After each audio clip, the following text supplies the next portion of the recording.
Rebecca Johnson was an indefatigable woman. A single mother to Ethan, a 7-year-old boy, she lived in a small apartment in Echo Park, a modest neighborhood in Los Angeles. Despite the hardships, Rebecca was determined. She worked as a housekeeper in one of the most luxurious mansions in Beverly Hills, and at night she attended business classes, dreaming of starting her own business. Every day was a battle, but she gave her all to ensure a better future for her son. That morning, the alarm went off at 5:30 a.m. Rebecca got up quickly, turning off the alarm before it could wake Ethan. She looked at the small room where her son slept peacefully and managed a tired smile. While putting the coffee on the stove, she packed her son's backpack and checked his uniform. Ethan appeared in the kitchen, still sleepy, tugging at the hem of his shirt. "Are you coming back early today, Mom?" he asked, his eyes hopeful. Rebecca paused what she was doing and knelt to his eye level. She carefully adjusted his clothes before responding with a gentle smile. "I'll try, champ. But you know how complicated work can be." She hugged him tightly, as if that moment was a refuge. Then, the two of them left together for Martha's house, the elderly neighbor who looked after Ethan when Rebecca had to work late. Rebecca thanked the woman for her constant help. "Don't worry, dear. You're a warrior." "Ethan and I will be fine," Martha said with a warm smile. Rebecca kissed her son on the forehead and left. The bus ride to Beverly Hills felt like a journey to another world. From the humble neighborhood she lived in, she watched as gleaming buildings and pristine streets came into view. The mansion where she worked was an opulent structure, with immaculate gardens and sports cars parked in the driveway. It was a symbol of wealth and ostentation, but also of the disdain she faced daily. Christopher Adams, her boss, was in his luxurious office when he saw Rebecca arriving. He was a 40-year-old man, dressed in a flawless suit, embodying arrogance in every gesture. He always believed that a person's value was measured by the status they displayed. To Chris, Rebecca was nothing more than a disposable piece in his power machine.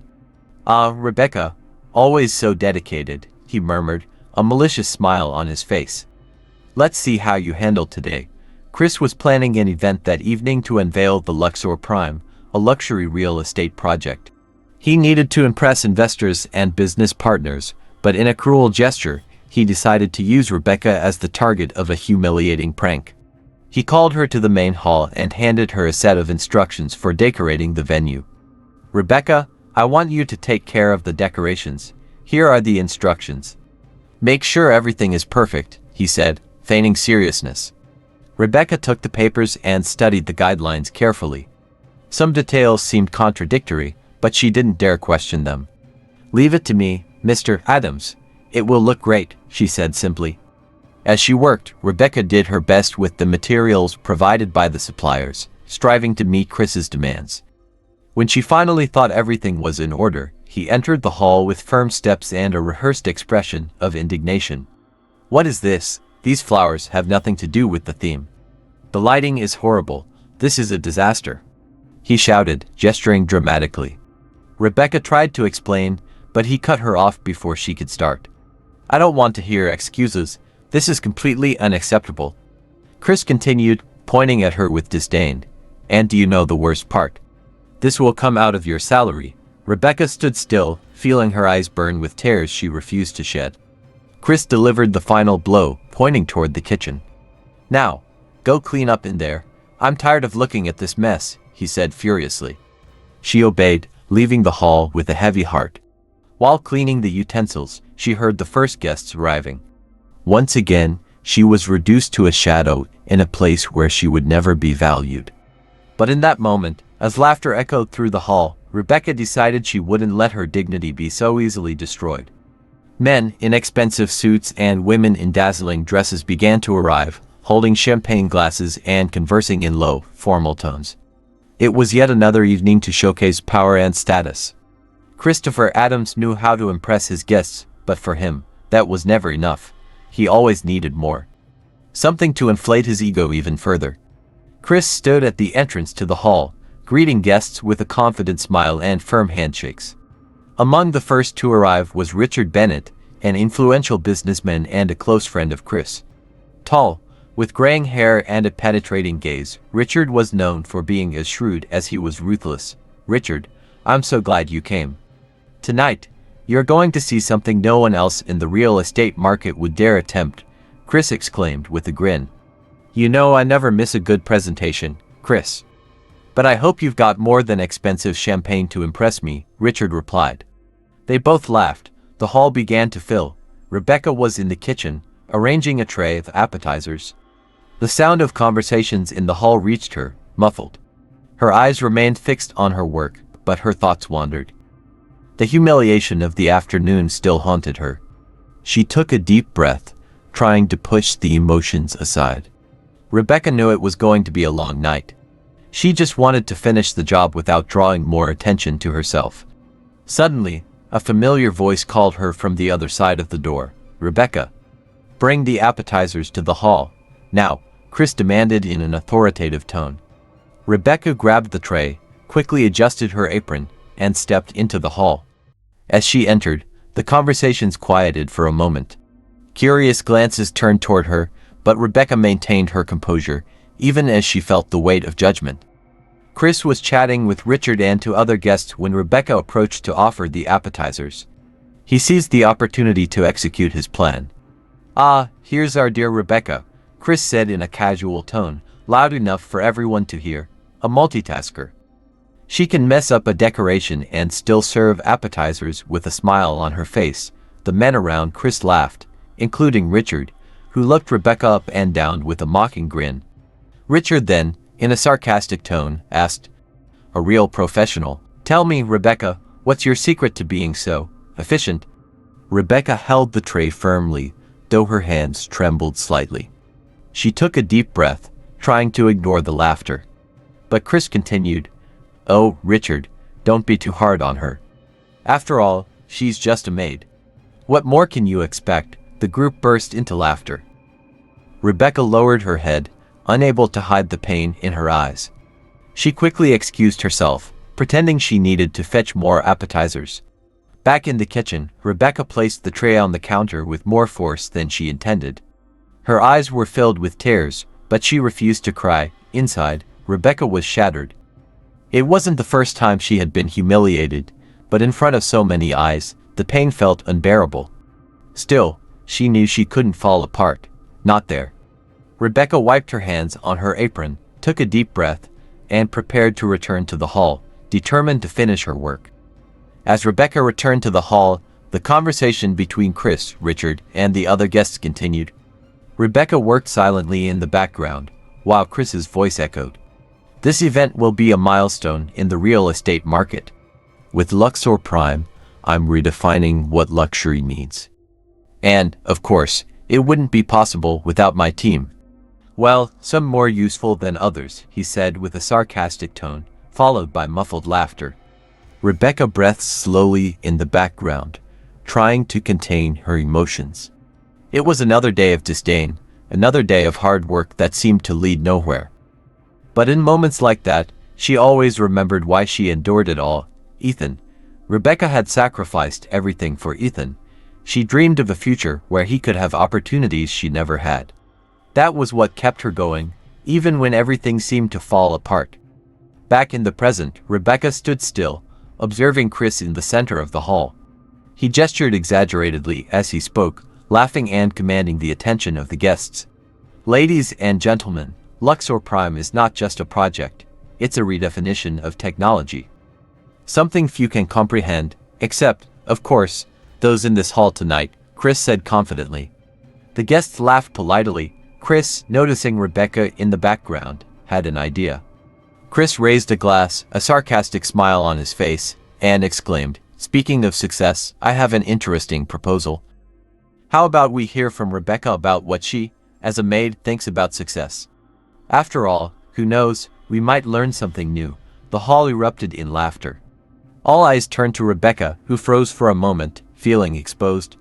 She looked at Chris, who maintained his provoking smile. Richard, smiling, added, "Yes, Chris, why not? Maybe she has a secret plan to become a millionaire." More laughter followed. Rebecca hesitated but then felt something shift inside her. She walked to the center of the hall, carefully setting the tray on a nearby table. Her face, once hesitant, now reflected determination. "Is that what you want? Fine, I'll accept the invitation," Rebecca said with confidence. The hall gradually fell silent as the guests, surprised, began to pay attention. Chris stared at Rebecca with disdain, but there was a slight unease in his eyes. Rebecca took a deep breath before beginning.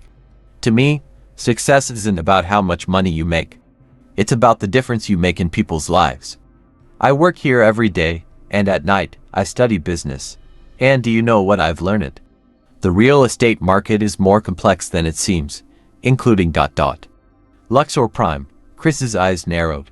The guests were intrigued. "It's a grand project, no doubt, but there are issues in the feasibility calculations. The maintenance costs will far exceed the long-term profits. This could drive investors away." "I saw something similar in case studies in a recent class," Rebecca said confidently. The hall fell into complete silence. The faces that once showed disdain now reflected surprise and curiosity. Richard, visibly intrigued, leaned forward. "Wait, are you saying there are flaws in Luxor Prime?" "What kind of flaws?" he asked, his interest piqued. Rebecca looked directly at Richard and replied, "Yes. For example, the design proposal includes an infinity pool on the top floor. It's aesthetically beautiful, but the additional weight, combined with the region's unstable terrain, poses a risk of structural collapse. If an investor values safety, they'll think twice." The guests began murmuring among themselves. Richard's curiosity intensified. "This is interesting. How do you know this?" he asked. Rebecca stood tall and explained, "I've analyzed similar cases in my night studies. I may work here, but that doesn't define what I know or where I want to go." Chris, laughing nervously, tried to interrupt. "Well, gentlemen, it seems we have an expert here." "Of course, Rebecca is speaking without all the data. This isn't something to take seriously," he said dismissively. But Richard ignored Chris and turned fully toward Rebecca. "I want to hear more. Would you mind explaining this to me in detail later?" Richard asked. Rebecca hesitated for a moment but then smiled slightly. "Of course," she replied. At that moment, Rebecca was no longer just a maid. She was someone making herself heard. And for the first time, everyone was paying attention. Chris, furious but trying to maintain his composure, interrupted the conversation. "That's enough. Rebecca, you've finished your work here. Go back to the kitchen," he demanded. Rebecca hesitated but decided to step back to avoid further conflict.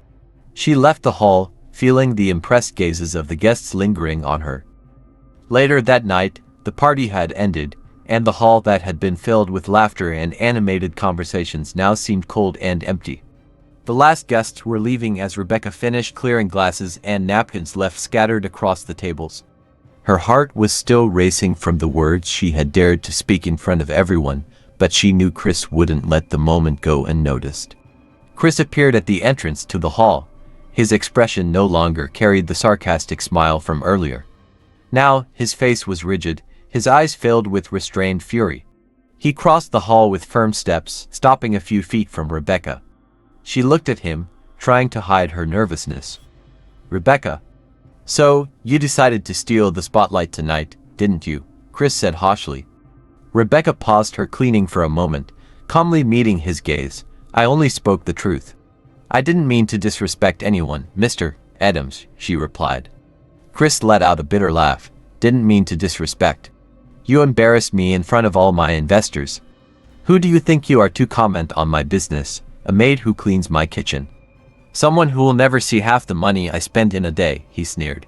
Rebecca swallowed hard, feeling tears forming, but she refused to let them fall. "You're fired, Rebecca. And I don't want to hear a but. It's clear you don't understand your place.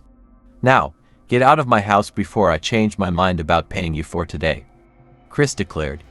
Rebecca, shaken, left the mansion clutching the bag she always carried to work. The night air was cold, but it wasn't colder than the words she had just heard. As she walked to the bus stop, tears finally began streaming down her face. Rebecca knew Chris would find a way to retaliate, but even knowing that, nothing could prepare her for the pain of being so cruelly discarded. She boarded the bus in silence, staring out the window as the city lights flashed by. By the time she reached her neighborhood, it was late. Echo Park's streets were quiet, and the chilly wind stung her face. She walked to her neighbor Martha's house to pick up Ethan. Martha opened the door with a tired but warm smile. "He fell asleep on the couch. He was waiting for you, but I think sleep won," the elderly woman said. Rebecca entered and saw Ethan curled up under a blanket. She approached him, kissed his forehead, and gently picked him up. He opened his eyes briefly, murmured something incomprehensible, and fell back asleep. "Thank you for everything, Martha." "I don't know what I'd do without you," Rebecca said, her voice filled with gratitude. "You do what you always do, Rebecca, survive," Martha replied. Rebecca forced a smile, but the weight of Chris's words still lingered. With Ethan in her arms, she thanked Martha once more and headed home. Entering her small apartment, Rebecca carefully placed Ethan in bed, tucking the blanket around him. She lingered for a moment, watching her son sleep. He was her reason for everything, the motivation behind her endurance. She walked to the living room, knelt on the floor, and clasped her hands together. Tears streamed down her face as she began to pray. "God, I don't know what to do anymore. I've tried. I've tried to be strong, to be fair, but it feels like everything I do goes wrong. I need help, not for me, but for Ethan. He deserves so much more than this," she whispered. Her voice faltered as she cried, her head bowing forward. Her words turned into silent, fervent thoughts in her heart.